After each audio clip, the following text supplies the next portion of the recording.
এক বিস্ফোরক মন্তব্যের পর তাৎপর্যপূর্ণ পোস্ট সোশ্যাল সাইটে তাৎপর্যপূর্ণ পোস্ট দিলীপ ঘোষের ওল্ড ইজ গোল্ড বলে পোস্ট দিলীপ ঘোষের ভোটের হারের পর একের পর এক বিস্ফোরক মন্তব্য দিলীপের পোস্টে কি এবার বিজেপিতে নবীন প্রবীণ দ্বন্দ্ব একবার দেখাবো কি পোস্ট করেছেন দিলীপ ঘোষ পোস্ট করেছেন old is gold Dilip Ghosh তিনি পোস্ট করেছেন ওল্ড ইজ গোল্ড দেখতে পাচ্ছেন সেই পোস্ট দিলীপ ঘোষের।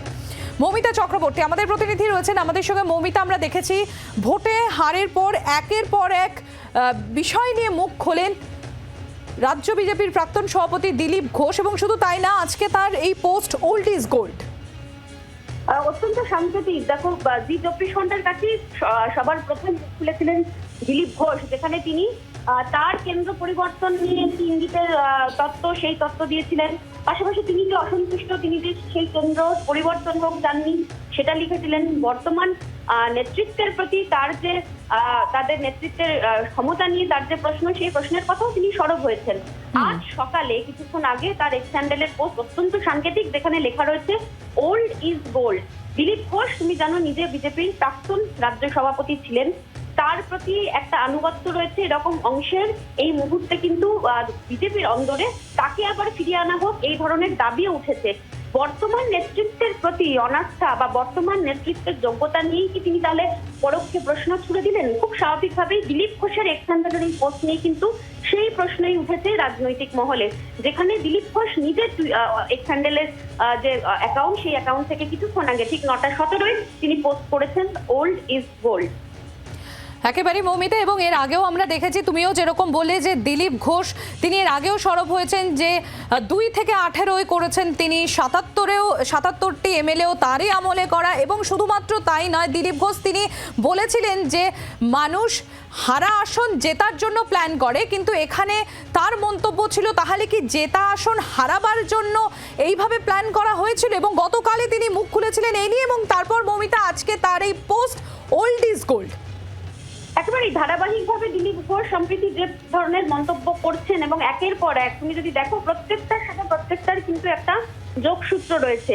মেদিনীপুর থেকে দিলীপ ঘোষকে বর্ধমান দুর্গাপুর আসনে নিয়ে যাওয়া, বর্ধমান দুর্গাপুর আসনে তার হার, এবং তারপরেই জি24 ঘন্টার সামনেই তিনি প্রথম মুখ খুলেছিলেন, যেখানে তিনি তার অস্বস্তির কথা, তার অসন্তোষের কথা চেপে রাখেন, এবং তিনি জানিয়েছিলেন যেখানে জানানোর তিনি জানাবেন। এমনকি মৌমিতা, তিনি দেবশ্রী চৌধুরীর আসন পরিবর্তন নিয়েও কিন্তু তিনি প্রশ্ন তুলেছিলেন। একেবারেই, কারণ এবার বিজেপির বেশ কিছু জেতা আসন, সেই জেতা আসনে প্রার্থী পরিবর্তন হয়, এবং বর্তমান নেতৃত্বের একটা অংশের প্রতি তার যে পোস্ট তা তিনি চেপে রাখেননি। এবং আজকের সেই পোস্ট অত্যন্ত গুরুত্বপূর্ণ, যেখানে তিনি লিখছেন ওল্ড ইজ গোল্ড।